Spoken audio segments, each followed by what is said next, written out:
You're now watching Kraftpocalypse with your host, Anna. Hey, let's make a card together. Today we're creating a card with some pencils, colored pencils, some ink blending, and a rounded corner punch. I got the stamp set back in December, and I really like it. And I actually made a card before with it, and I'm gonna try to recreate it, and I really like it. So this stamp set is from Mimi made it. It's called City Sidewalks. It's from their stamp club release. Yeah, I will link to her website below. And I also now have this fancy but not as expensive stamping platform, so we'll use that. I am going to use some of my distress oxides and some pencils, and yeah. So let's get started. I already cut and scored this card. This is a 5x7 on some blue cardstock, and then I got already a couple of mats ready to go, and this is just gonna be a white light. This is just a cream colored cardstock, and this is actually what we'll work with. Okay, so what I want to do is I want to take this image. I actually need to stamp it twice because I will fussy cut it. I will color part of it and fussy cut it, and yeah. But I'm gonna do my background first. So since this is this storefront sort of thing, we'll do like a wintry sort of background. I'll start out with a fossilized amber.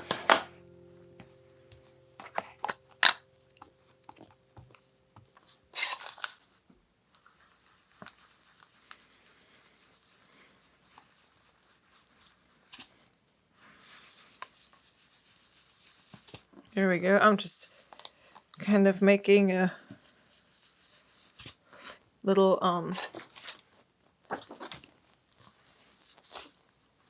semicircle of color, because the stamp is gonna cover most of that. I just want to have like this glow. I don't know if you've ever seen like a city, or you look at a city from far away during nighttime. You'll see like this glowy sort of sky. Okay, now I'll go in with some Stormy Sky, which is like a blue grayish sort of color. And I kind of just blend over it a little bit. I just used that as a transition. So it's not too much of a, because I do want to have like a nighttime sort of sky. So here we go.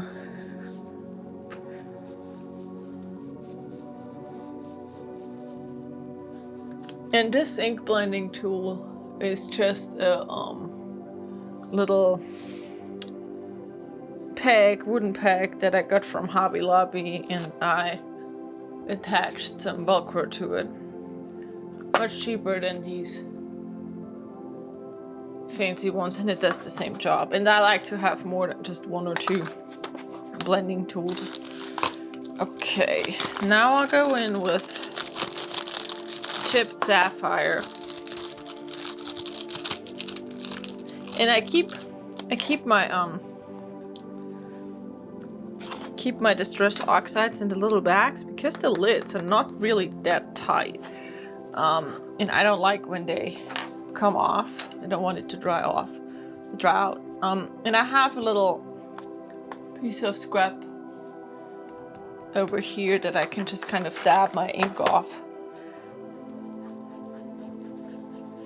And then I go, this is the chipped sapphire that I'll go in with from my darkest layer. And then I'll do all the little correcting I want to do afterwards with some more Stormy Sky. Or even some faded jeans. We'll see.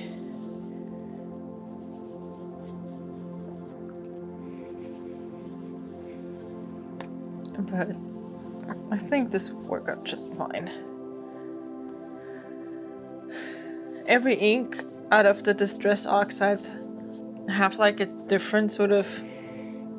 They're not all the same. Some are a little more juicy than others. I have found that the color, what was it, Milled Lavender, it is dry. It feels dry. It is not juicy at all. And I first thought it was just, that's the Stormy Sky color now. So it can get blend out these harsh edges I got right here. But the Milled Lavender is, it's not bone dry, but it's pretty dry.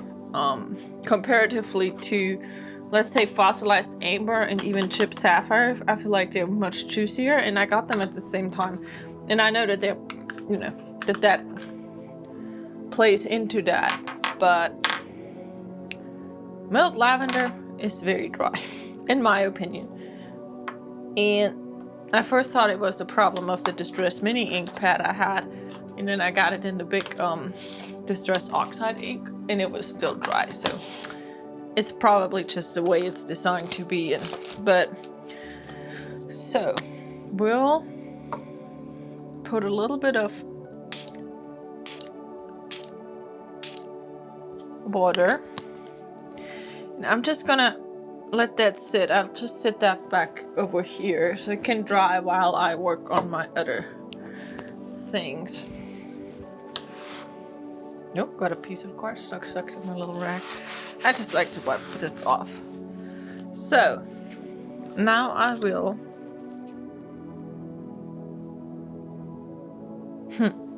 okay. I will stamp my image. I will put my cardstock in here.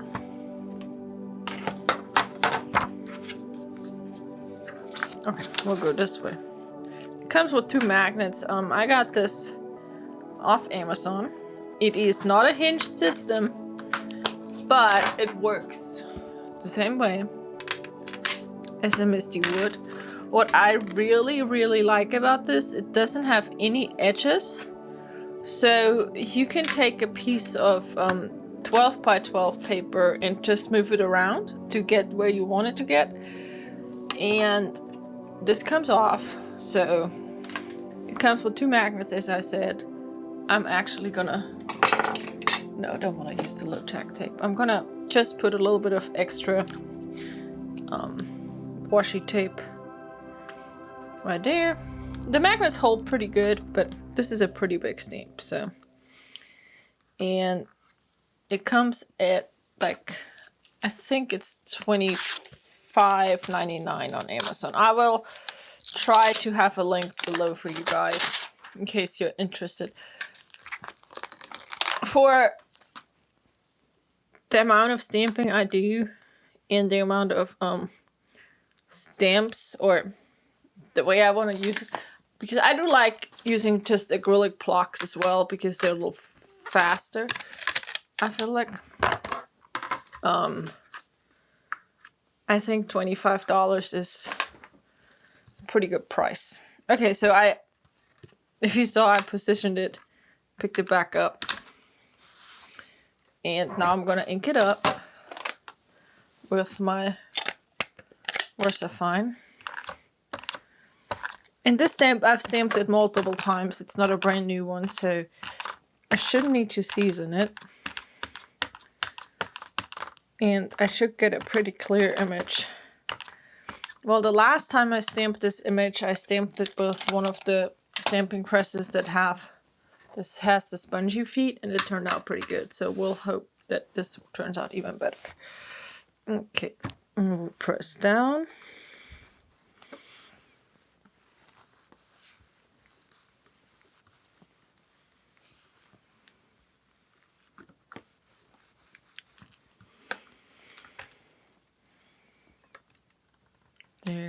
we go. Oh, wonderful. It turned out really good. Here we go. It's stamped beautifully. Or it's stamped beautifully enough for what I want to do with it. So I'm gonna set this aside. I will worry about cleaning the stamp later. Let's get to coloring, and I'm gonna, as I said, I'm gonna fussy cut this, but I'm gonna color it first. It's a little easier because then I can just go ahead and actually do use the low tack tape this time. And I'm just gonna use my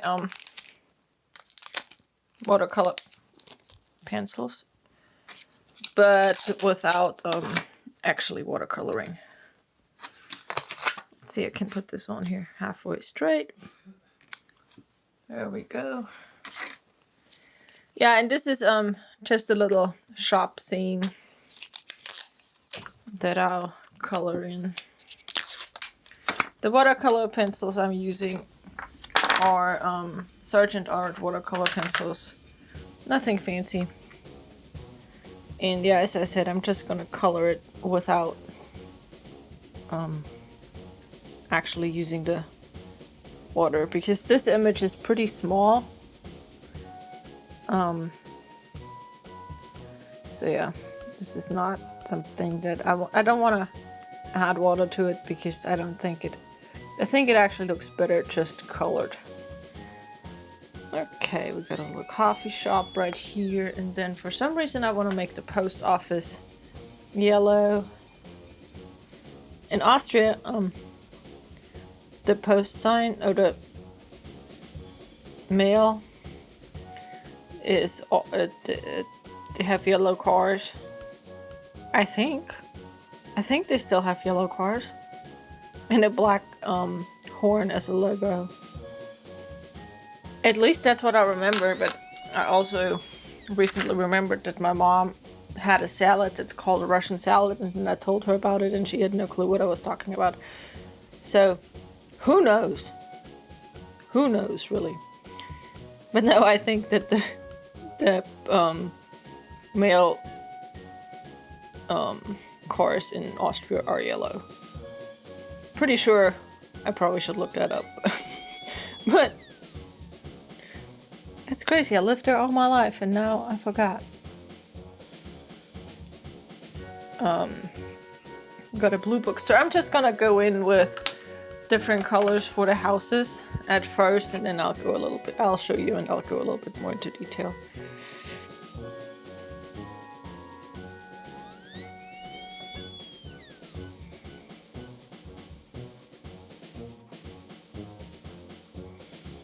Some grassy greens. I really like that about watercolor pencils, that you can, I don't have any extra coloring pencils, that you can just go in and just use them like regular pencils. Okay, I'm gonna make the top of the Fashion Boutique kind of a brownish ochre sort of color.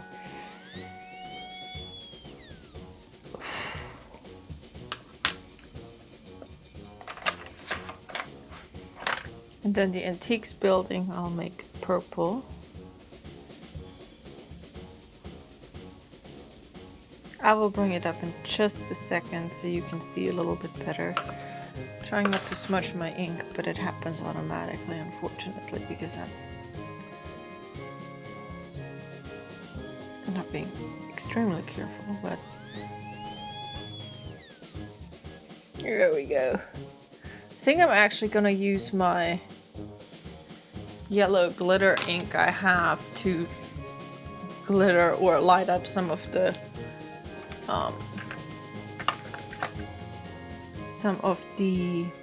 windows in the background.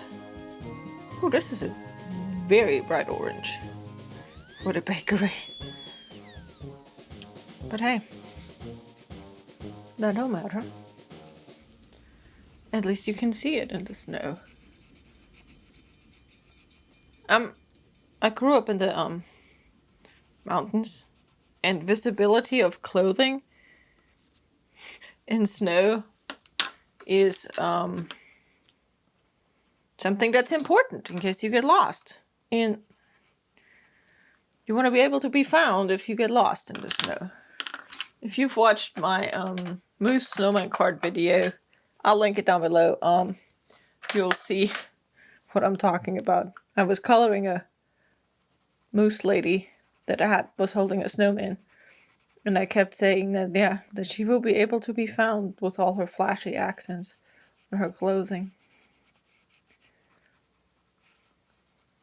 Got some green right here. And I love to just, I'm not totally using random colors, but sometimes it's just nice to just, this set I think has 72 different colors. To just go in there and just randomly pull out and then try to match it. Not match it, but put it somewhere where it would make sense. Okay, let me bring this up for a second.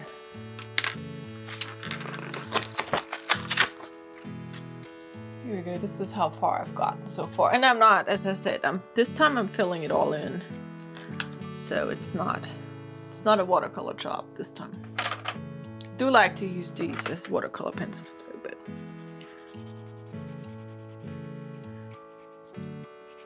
this antique shop is looking snazzy with the purple and the pink. I'm looking forward to coloring all the small little details that are in there. And maybe this is just a facade of a little tourist town that was just built for the town people behind it.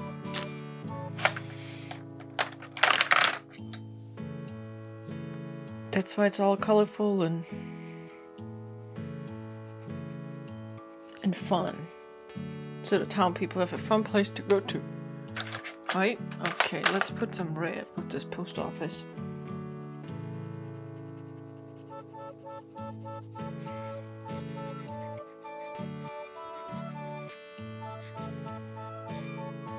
I do like the design of this stamp set a lot.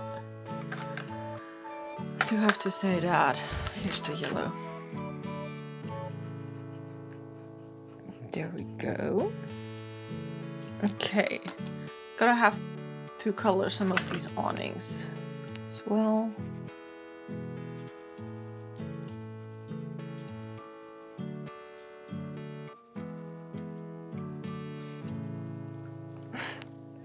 Really can't say anything that I don't like about this particular stamp. This was their holiday release, and they do, instead of making it very specific for, you know, Christmas, they just do like a overall holiday release, and then so it can fit anybody. I just colored a little bit over that snow, but oh well. Is this a turquoise? Let's see. Oh yeah. I'm getting all the little awnings filled in now. And I'm basically just using all the colors that just come up. Oh, here's a gray. This will be a very colorful image. Maybe I'll be able to use all 72 colors. Yeah, and these color pencils, they don't have anything written on them, so you can just kind of have to look at the barrel and guess the color. But it's pretty accurate, so.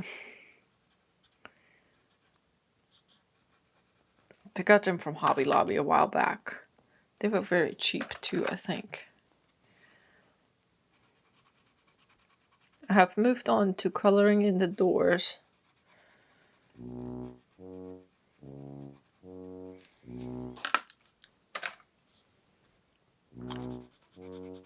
This is one of my favorite colors. It's a blue, darker blue.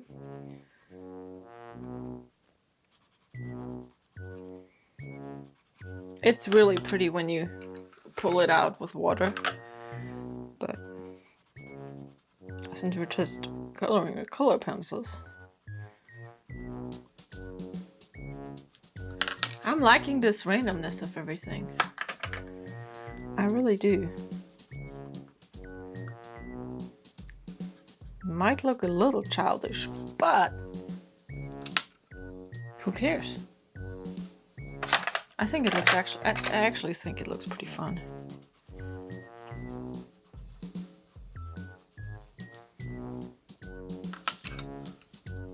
The pink door on the fashion boutique right here bothers me a little bit, but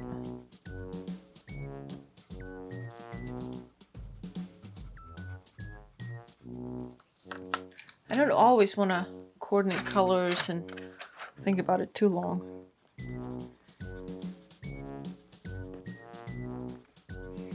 Sometimes it's just fun to just play with the colors. Okay. And I'm gonna color in the little bits and bobs. We have like a little trunk in the antique shop. And I'm not gonna color in all the little bits. I think I'm gonna leave a little bit of white space. But I'm gonna color at least one.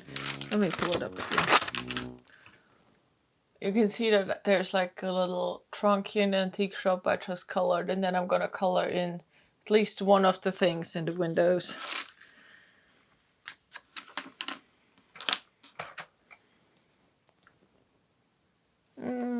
Oh, dark purple dress. There we go.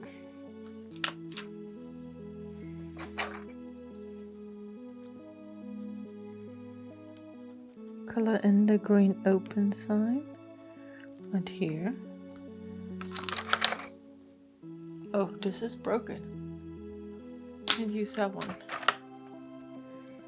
But I'll use this turquoise to color in the cake. And I'm actually starting to run out of colors.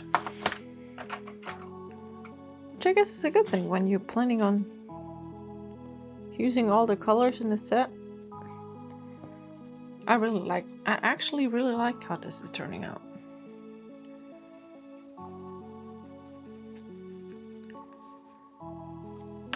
Oh yeah, look, my background has dried up and now it has the very nice oxide effect. I feel like, and this is just some regular cardstock. This is not Bristol board or watercolor cardstock. And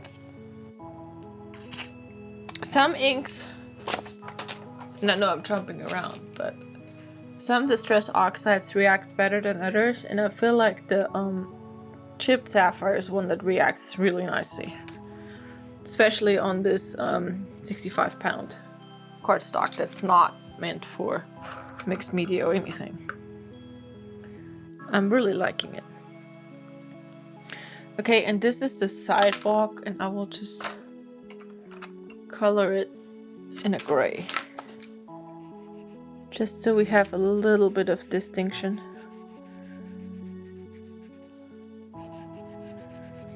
Oh, and then I also want to color in all the steps. And I'm actually going to color all of them in black. Or dark gray, charcoaly gray. There we go. That way all these little crazy colored houses have something in common. Here we go. Now we will do something that I do not like a lot. We will have to fussy cut it.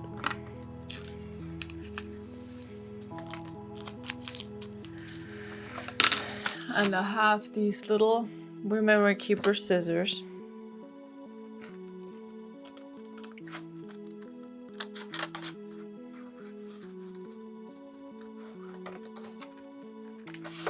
And you can be as accurate or as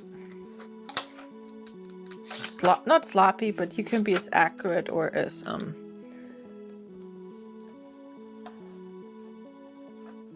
fast as you want to, I guess.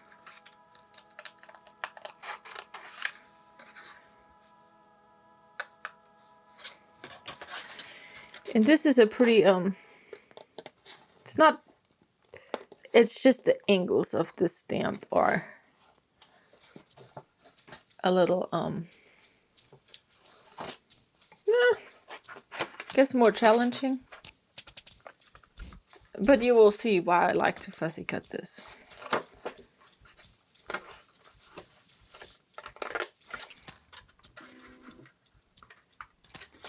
Now, if you have a brother scan and cut, you obviously have a little bit of an advantage. But I don't have a scan and cut. I do have a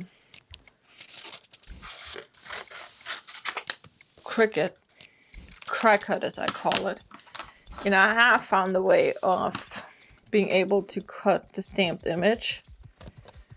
But it takes time to set all the parameters right and stuff like that. So sometimes I just resort to just fussy cutting it. But I do have a stamp that I really, really like, that I have managed and saved in my Crackhead library, where I can just print it out, or not print it out, cut it out, and then stamp the image on the cut image on a cut piece of cardstock. And I am not the best fussy cutter because I'm not very patient overall when it comes to crafting. I want stuff to get done in somewhat of a timely manner. And like, especially when I know what I want it to be, I like for it to get done and be a little expedient. If I'm just playing around with colors and I don't feel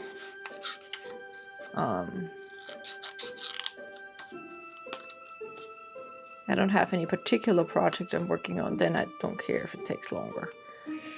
But if I have a project that I want to get done, or I have a vision for it, then I would like for it to get done somewhat fast. Or at least, as I said, in a timely manner. And what I like to do is with these valleys, I like to cut in on both sides and then bend the cardstock or the paper backwards.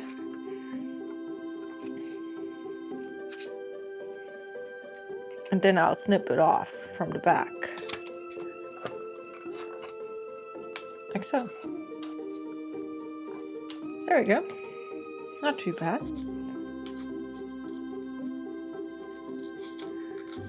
That way,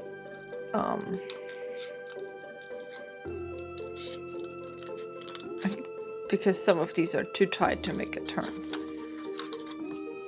There we go. And then I gotta make sure that I don't completely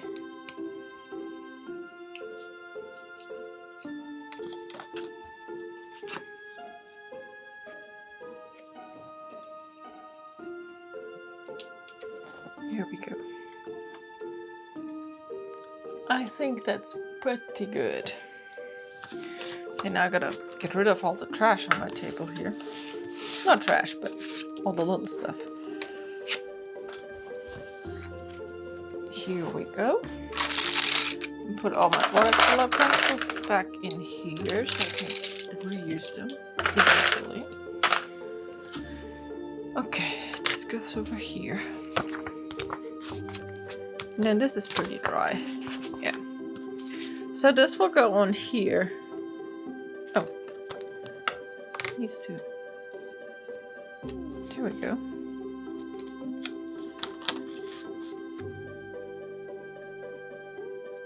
Oh, wonderful. And I have this corner rounder. Now what I'll do is I will round the 2 top corners with the 4mm rounder. Punch. And I think I will go with the bottom ones too. It gives it a nice rounded edge on the bottom.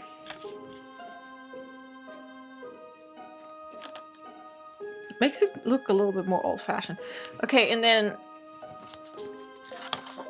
because I'm gonna use some foam, and I will have this cardstock, and I will go with the 7mm corners.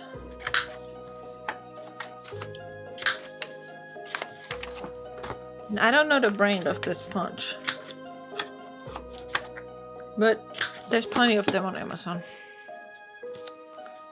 Wonderful. Okay, and then I have this Burley Art glue that I will use to adhere my Distress Oxide cardstock to the white background layer.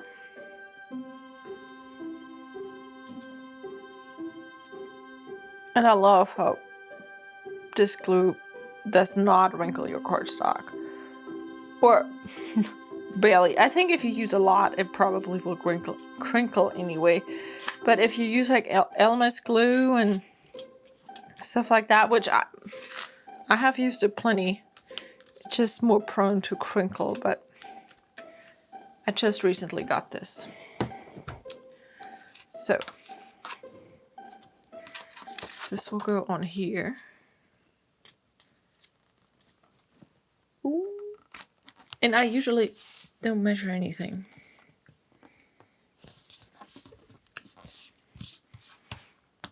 This goes on here. And then I will also take the 10mm corner punch and 2 layers and round the corners of this card.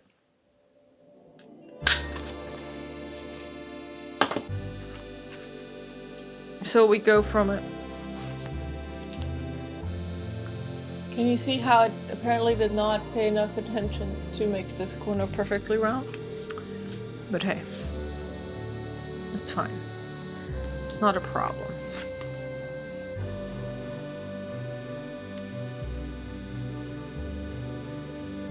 Ooh, I think I'm actually thinking, well, maybe not. Let's see. Nah, this goes on here, on this layer. Yeah. Okay. And then I also need a sentiment. Where did I put my stamp set? Oh. Underneath here.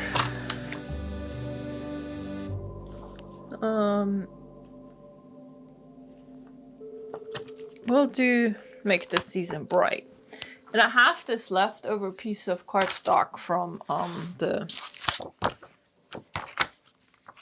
cutting up of the mats earlier, which I didn't show you on camera because I figured with all the coloring and everything, I can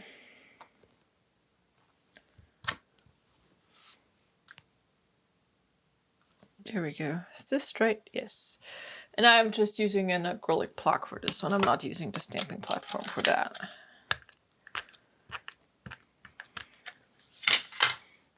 I will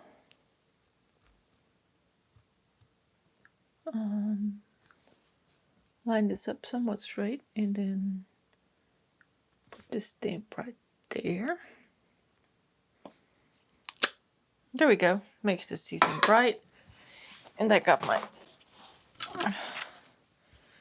cutter right here.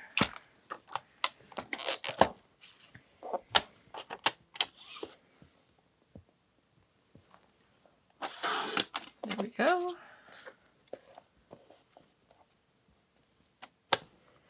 Ooh, here we go. And I'm just cutting this so it's not as big. But I think you will really like what I'm gonna do here in a second. Put this back aside. Okay, so I got these two layers together. Also gonna put this layer down.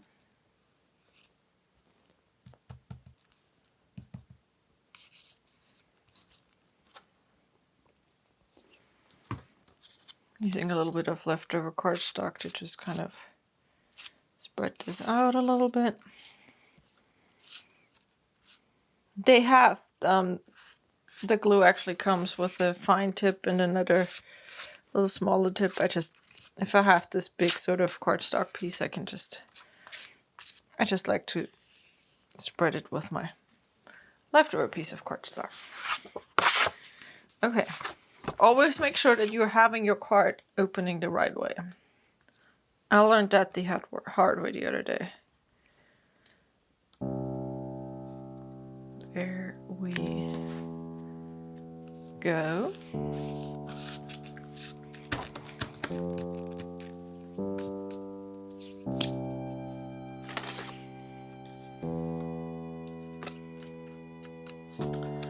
And then I do, if I see a little bit too much white, I keep adjusting the fussy cutting just a little bit, but not too much.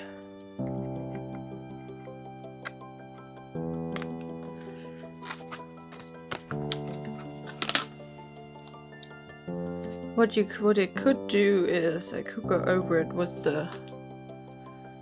maybe I'll just do a little bit of the faded chains very lightly, just barely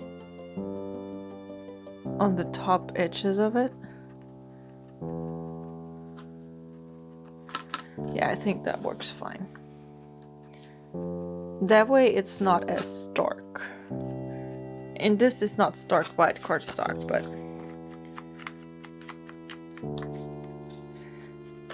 I think it will just look a little bit more cohesive.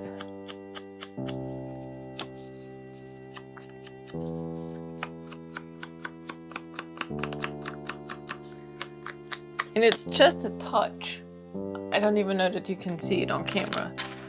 But yes, that's much better.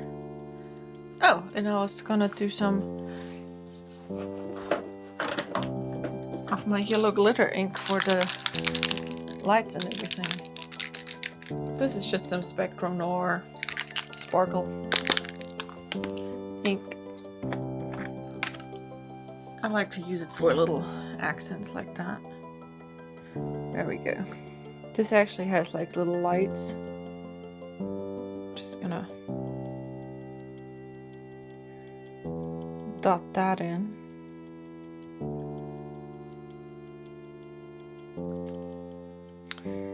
I really enjoy the process of this.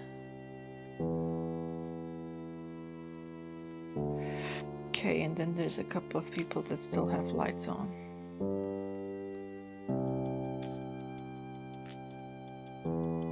Trying to be somewhat random, although human beings can't be 100% random. But hey, we'll try anyway, right?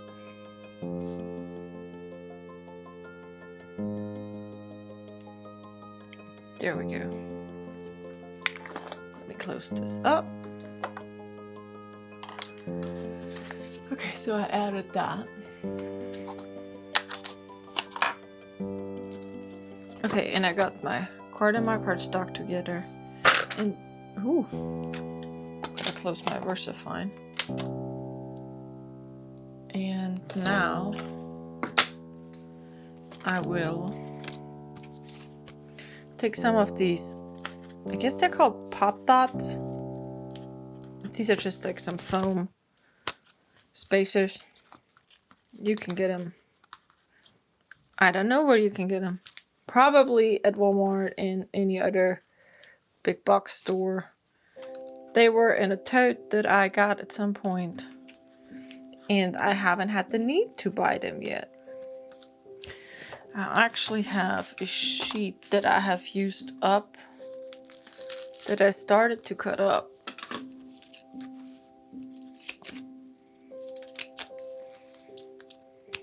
Just like that. This has an empty sheet of those foam things. And then I peel the backing off.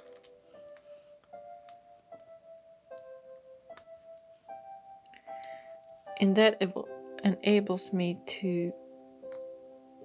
There's a dot on there that doesn't need to be on there. I'll put that out. That enables me to have like a larger area.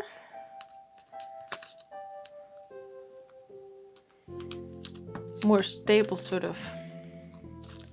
Plus it uses up something that's perfectly fine. That's just not, it doesn't have the smallest pieces, but that don't matter. You can use the bigger foam pieces. Especially with a stamp like that. And then even if you need smaller pieces, what you can do is you can just cut smaller pieces out of this.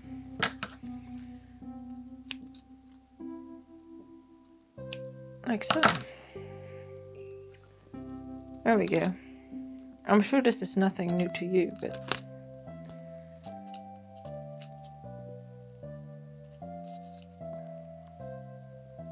Be a little bit mindful. There we go. And that's actually going to be enough right there. Okay. Here we go, and I didn't get it 100%. No, this is fine. So now we have this little bit of a dimension on it, which is nice because then it has a natural sort of shadow. And then we'll put this, make this season bright right here. Like so. And I'll use some regular Elmer's washable glue because it's kind of a dry glue. Here we go.